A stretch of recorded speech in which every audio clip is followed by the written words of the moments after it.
Okay. All right. I am recording. I'm pretty sure. The penis has spoken.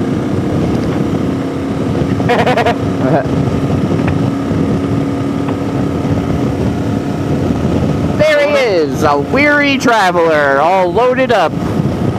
This Africa Twin, rating in at 4,400 and probably 3 miles.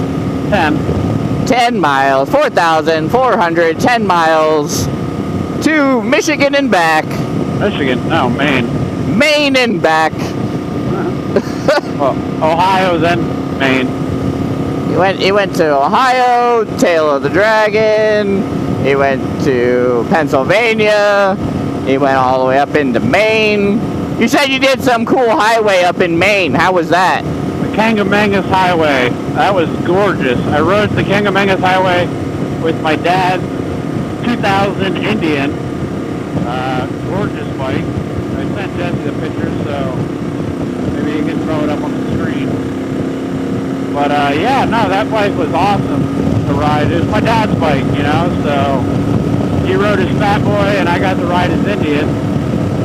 My uncle came up, so we rode the Kangamangas Highway. It's just very scenic and pretty. Definitely better coming from the west and east than east going west, because you're coming down into the mountains. Coming from heading east, and you can just see everything perfectly. That sounds fun. Did you stop off at any of the scenic points, or did you just rip through it? Yeah, we stopped at a couple, and then we went, once we got to the out of the park, there's a ski lodge there called Loon Ski something. Loon Mountain Ski Resort.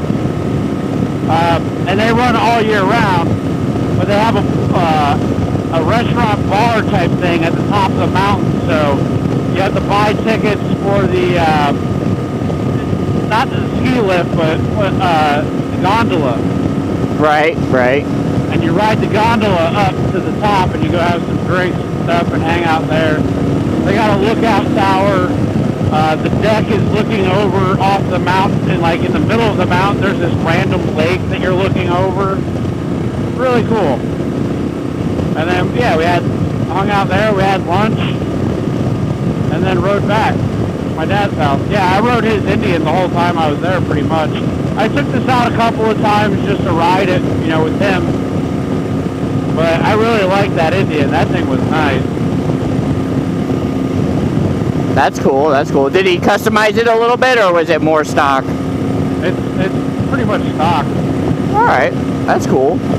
Yeah, it's a 2000, so it's got the S&S motor in it, which is a Harley-Davidson clone engine. But S&S actually built some really nice motors. Very. It's like 88 cubic inches or something. Yeah, very cool. Yep. Very cool. I left Maine, and then we had the hurricane come through. Big Deborah. So the hurricane was blocking my path, so I headed over to Tennessee, hung out with Viper for 2 days, got to see Glenn. Yep, got to see our buddy Glenn, his new digs. He's built that little tiny home. That's pretty cool. Yeah, he's still building it, yep. And, yeah, so I had to stay at Viper's for 2 days, and then I rode down, came down, stopped at Jesse's for the night before I head the rest of the way. That way I can get some rest. I'm still freaking tired, but... Yeah. 3 hours and 13 minutes to go, so... And we got Gray Thor here chasing me out. Yeah, gotta make sure he gets out of my county line. Yeah. What you doing right here in my waters? Yeah. For sure. I mean, there's really, that's the one thing about road trips is there's no reason to slog it out if you don't have to. If you got a place you can crash, you know, Come on by. Even I'm kind of at a weird spot where it's like, when you're leaving for the trip, it's not really a great place to pull over because, like you said, it's only 3-4 hours. Like, that's not really great. But when you're coming back from somewhere, it's definitely nice to be able to have that little cushion. Yeah. Of being able to just swing through and crash on a couch. I think more what it is Florida's kind of boring.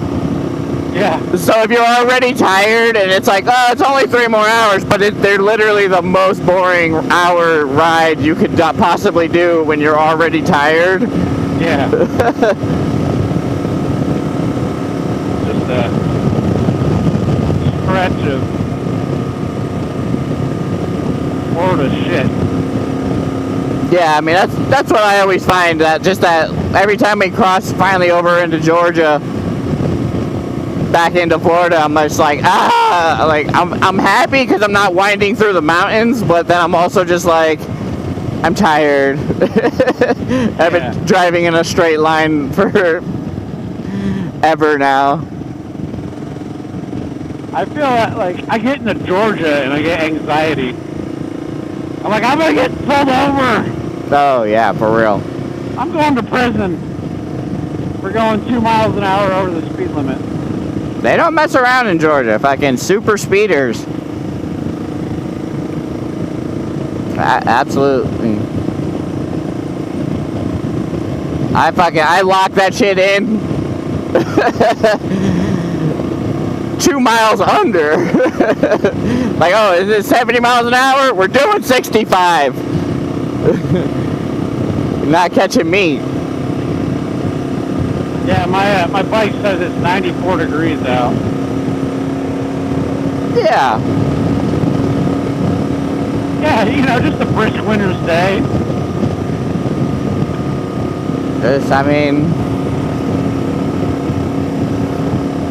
Florida's hot, that's for sure. It's just muggy too with all the rain that we had. There's just so much moisture in the ground right now.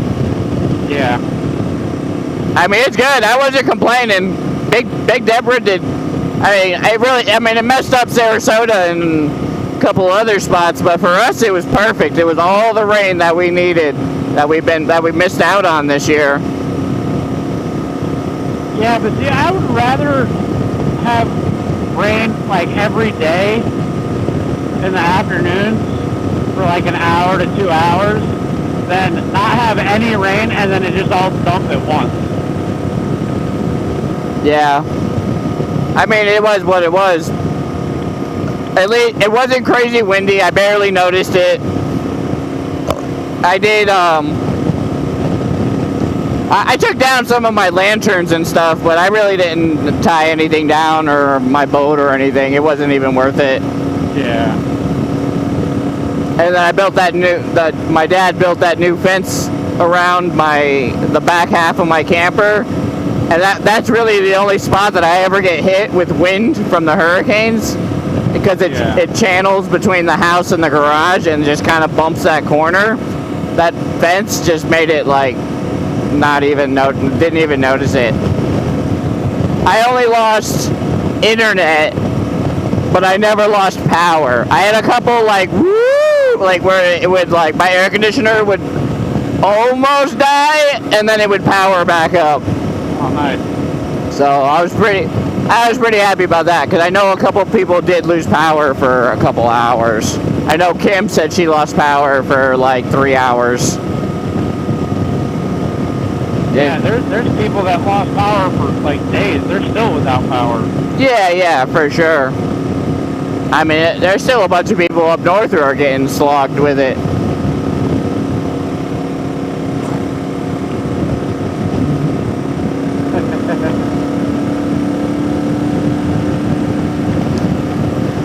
Not brother!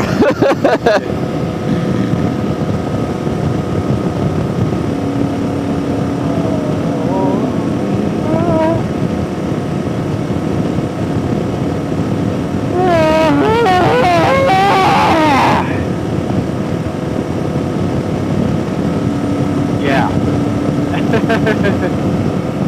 Yeah. Oh, my forehead itches.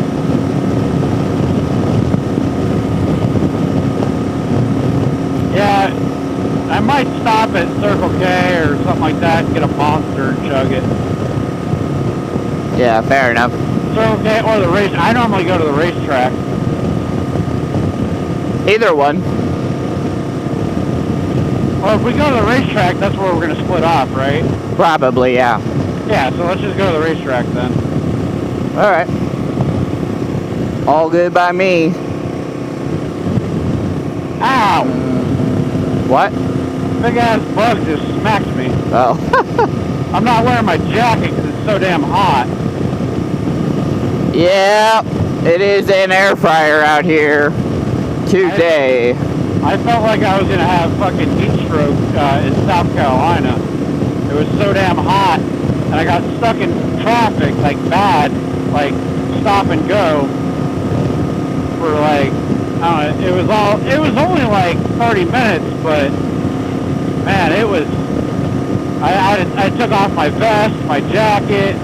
I was like, it keeps getting like this, I'm going to take my pants off and just ride naked. Yeah, for real. Right now is not the worst, but man, I rode Friday for like an hour. I was dying. I was about to strip down for sure. I was riding with my visor open because I couldn't even breathe inside of my helmet. Yeah. Yeah, all the gear all the time, yes, but at a certain point, it becomes a safety thing because you're getting hotter and hotter and hotter, you know, and you're gonna get, it doesn't matter how much water you drink, your body gets that hot in that gear, you're gonna have some serious problems. Yeah, if your brain maintains 110 degrees inside your helmet, that's not good. You're cooking.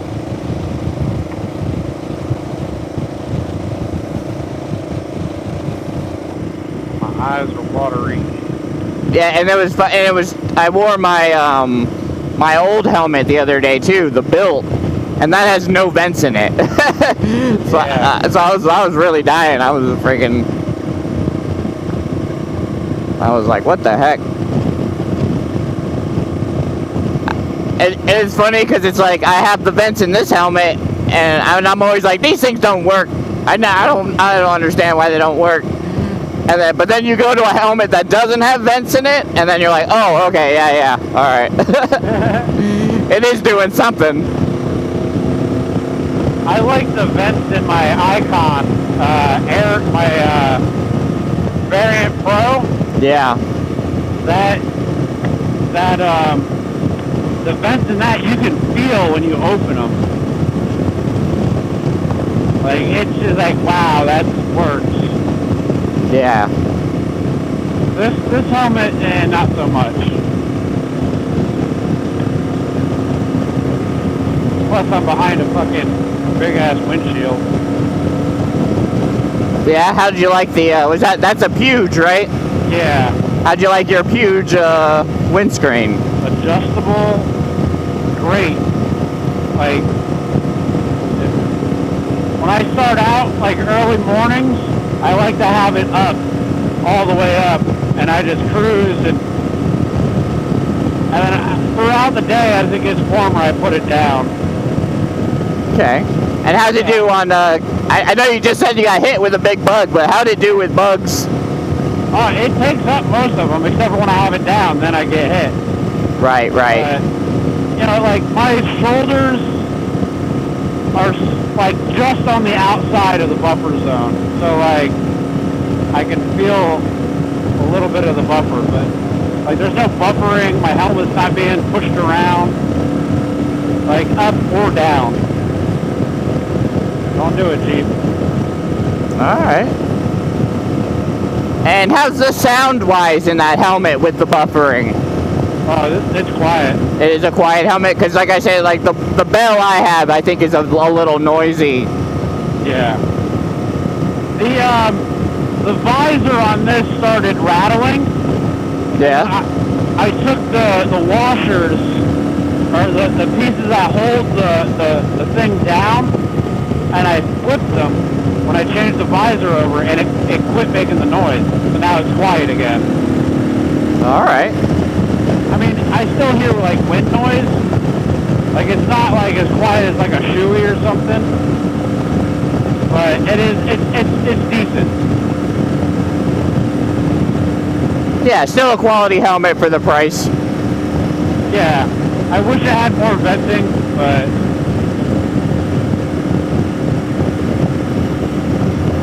now, after 4,412 miles, 20 miles? 26.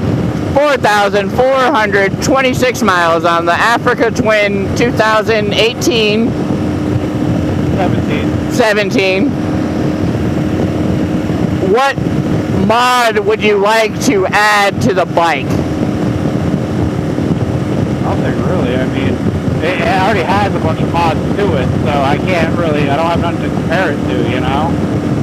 Other than my seat, I wish my seat was just slightly softer, but it's an aftermarket seat already, so I don't know what the stock is like, you know? Fair.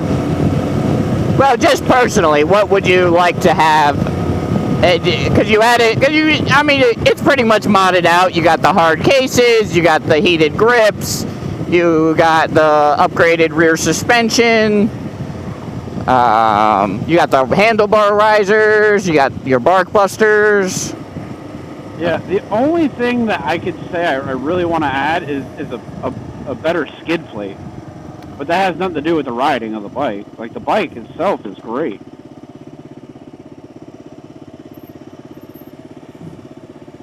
Just a better skid plate and an exhaust. Exhaust? Yeah. Did you find that exhaust quiet? Yeah, well, I cut out the spark arrestor, so it has that little bit of noise. You think? Like yours. Yeah. Fair enough. And it would probably cut some weight off the bike, too. Probably. Maybe an upgraded horn? Did you find your horn sufficient? Yeah, I like the horn. I was about to honk it, but I was like, it probably pissed these people off. Yeah, fair enough. Do you think upgrading, the steel braided brake lines? Yeah. Eventually, steel braided brake lines. I mean, they might even have. Yeah, they're already. Well, no, No, they're Brembos, they're NIFNAs. You have dual disc, which is a nice upgrade. Yeah, but yeah, they're the NISX, whatever. Did you? And you like the pegs? Because I know that was something that we switched out right away on the KLRs. Yeah, so these are the bigger foot pegs as well, similar to what I had on the KLR. The only thing I want to put on is a steering dampener, like you have on your bike. Right. But I have the mount for it here. I just got to buy the dampener itself. Okay. So, and you felt like you had plenty of storage? Yeah, I got too much shit with me. Too much shit, he says. All right. That's fair. Like, I brought food with me, you know? Like, so I would have had to buy. I don't think, like, if I'm going to see people and stuff like that, I won't bring all the food. Yeah, well, initially you were camping for the festival, so... Which was nice. I had all that stuff with me, and I've used everything on this trip. Right. My cooler's empty now. I have nothing left. It just ended up being more of a storage bin? Yeah, well, no, there's nothing in there. Except for some, those water packets.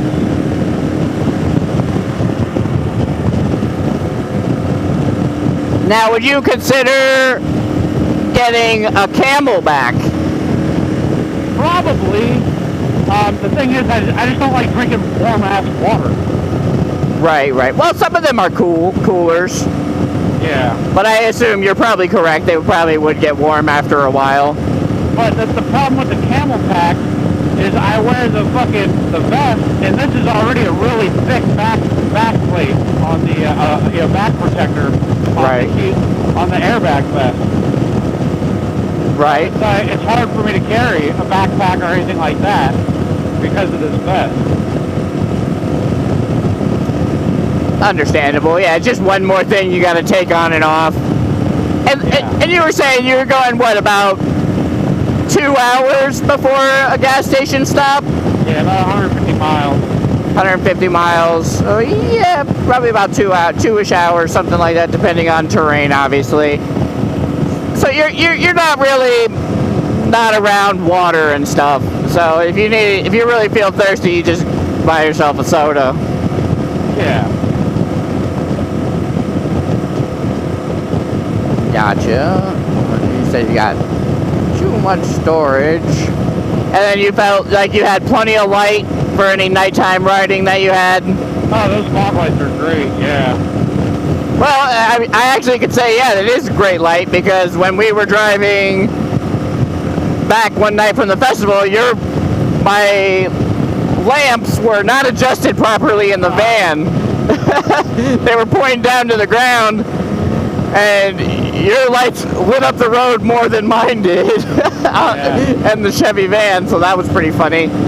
You pulled up alongside me and lit up the whole road, so yeah, you definitely did good on your fog lamps that you got. And then those mirrors look pretty similar to the KLR. What? Your mirrors. Oh yeah, I love these mirrors. So you have pretty good visibility. Yeah, this is how all mirrors should be designed. Get rid of those round mirrors. Do you think people had trouble seeing you on the highway? No. I mean, I had a few people try to merge over on me, but yeah, that's just me coming up on the blind spot and stuff. That's just typical stuff that's going to happen no matter what. Even if you're in a car. Yeah. Well, I always said that. I was like, you were always running a little bit more of a risk in your camo black KLR, because I always made fun of you. I'm like, people can't see you, even if they're looking right at you. You're just like a digital blur. Yeah. Versus now you got your nice shiny red bike, high visibility. Yeah, I want to make it camo. Yeah. I know. You probably want to get a good wrap on it. I know you were sent me a couple. Malusha! Welcome, race fans! Now do you think... Victory lane! Now do you think you're going to put a dash camera on this bike? Eventually, yeah. I don't know which one, because the company that normally sponsors me, they closed. They don't sell any more cameras. Okay. Yeah. They sell like kitchen appliances now. That's funny. They wanted to send me some like kitchen shit. I'm like, no. That's not my channel. Hey, it's Cooking with Full Throttle Junkie. Nothing wrong with diversifying your channel. As long as it's a good product, it's a good product. No, it was like shitty stuff, you know? Like something I'd never fucking use. There. I mean, they were good cameras. I will say mine still works perfectly fine. Oh yeah, they were great cameras. I loved them. But that company, yeah, I'm no longer with them, so. I mean, I would say it would be nicer to get a higher frame rate and a little better quality. I think that if I did buy another one, I would spend a little more and try and get a really nice one, just because I have captured some really great memories with my dash camera. Yeah. That it would be worth it to spend the little extra money. Kind of like I did with the Sennas, because this video is great video. Oh yeah, these are great. I gave Viper my other one because he fixed it. It got wet, and he was able to fix it. So I bought a new one. So I just gave him the new base, and now Viper has one. So and he's amazed by the quality and all the audio. You know. When you edit this video, your audio is going to be great. My audio is going to sound like what you're hearing right now, how I'm talking. That's what I will sound like because I'm not recording. So, like when we did that St. Augustine trip, I took your footage and I cropped it in with your audio. So that's how come the audio on that video is so crisp and so good. You know, this video, I'll sound like I'm on the phone or something.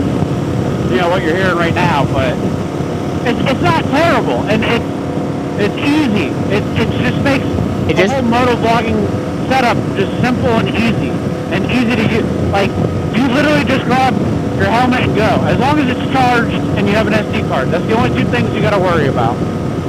Yeah, exactly. Yeah, that was the big selling point for me, was just because I remember when we first started out, you know, you had your GoPro and then you had your audio box and you're trying to the backpack, you're trying to sync everything together, and these are just literally just click, I'm recording. Yeah. And how they can sync up, so it's like you're recording and I'm recording, and that you can clip that together. Yeah, and I like the fact you don't have to look into your fucking mirror to see if it's recording. You just reach up, press and hold the camera button, and you'll hear it. It'll either say recording or recording stop.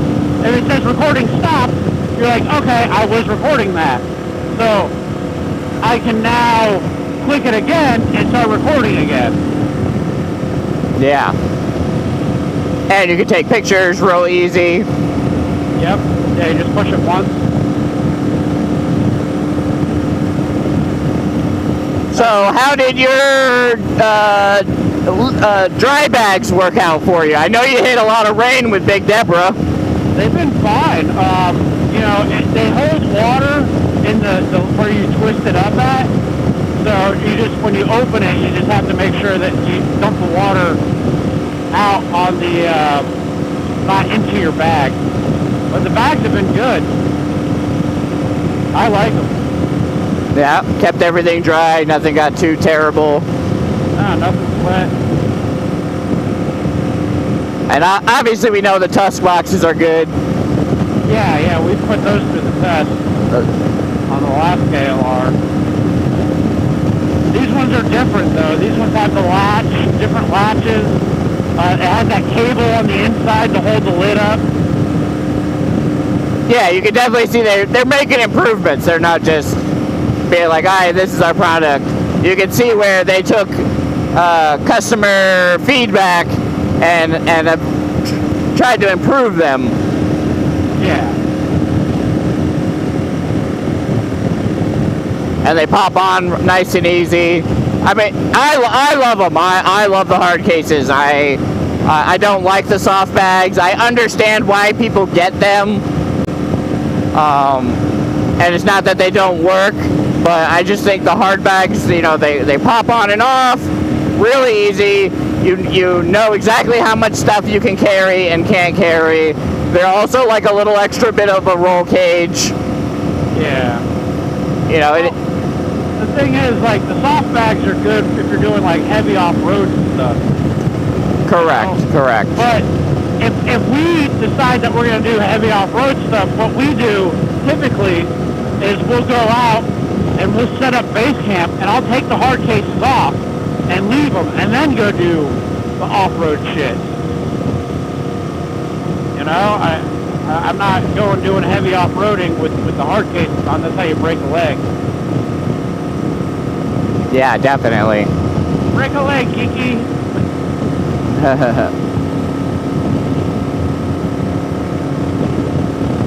Oh, I just got a slight cool breeze.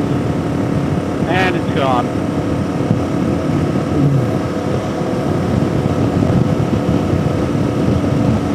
Atlas throttle lock. Amazing. Yeah. It doesn't, like, you set it and then, like, the bike will slow down a little or speed up a little. But what's nice is I can set it, you know, a little bit, twist it, and I give my hand like just a few minute break and move it and stuff like that. So that's really nice.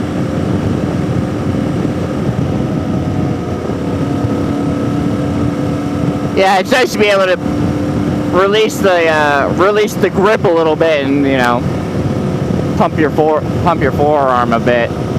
Yeah. Get some blood flowing.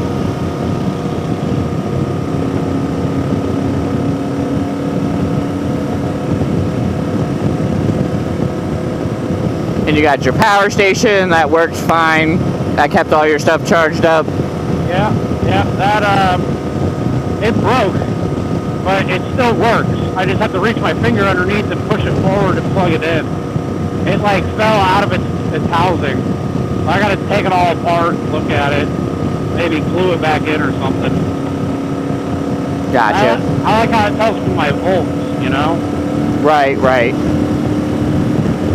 Yeah, it lets you know if anything screwy is going on with your battery, and you're keeping your cell phones charged up. Cell phone, and that's another thing about the Senna is you can charge it and use it at the same time. Yes. So I just plug it into that and go. Oh, neat.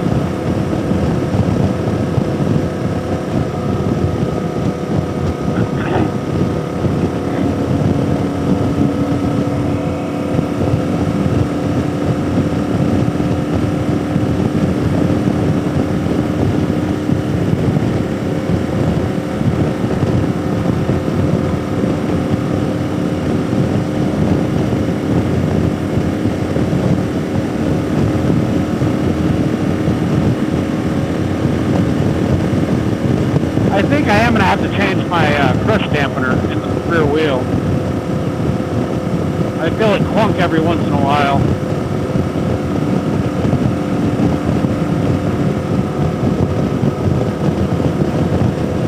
What's the bike have on it? Yeah, the bike has 15,000 miles. All right. Yeah, I'm getting up there too. I am at 14,642 miles. This had 9,000 miles on it when I bought it. This had 4,000 miles, I think. 3,500 miles when I bought it. So I passed the 10,000 mark. And I've pretty much done everything to this bike. We haven't done we haven't checked the valve clearances. Yeah, the valve, that's next. Well, I talked to that Diamond guy that did my tire, and he said he'll do it, no problem.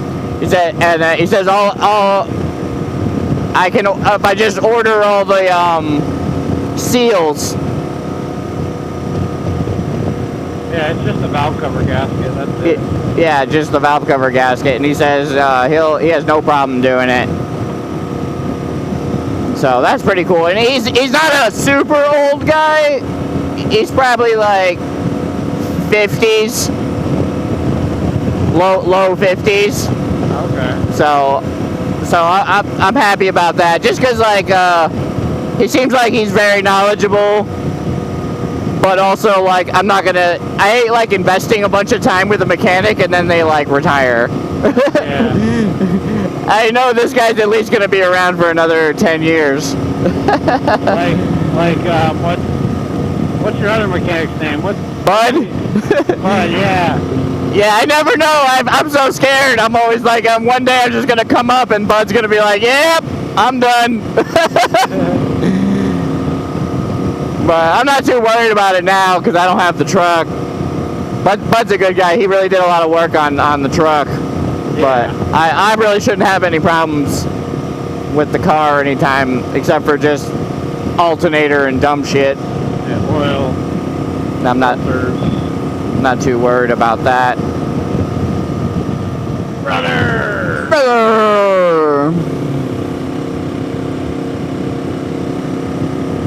The old Daytona Loop.